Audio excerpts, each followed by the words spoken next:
Saudara, proses penyidikan kasus penyelundupan bantuan alat pertanian terus berjalan. Pemeriksaan sejumlah saksi kini dilakukan Polres Banggai, Sulawesi Tengah.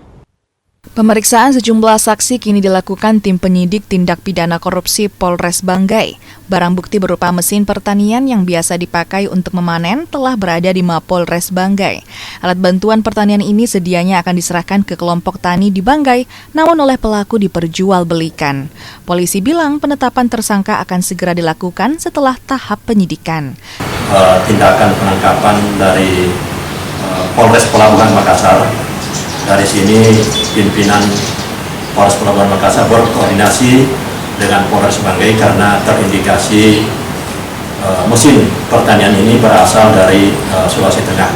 Setelah dilakukan pendalaman, Polres Banggai pada tanggal 3 Januari membuat laporan polisi, ditindaklanjuti penanganannya ke unit Tipikor Satreskrim Polres Banggai.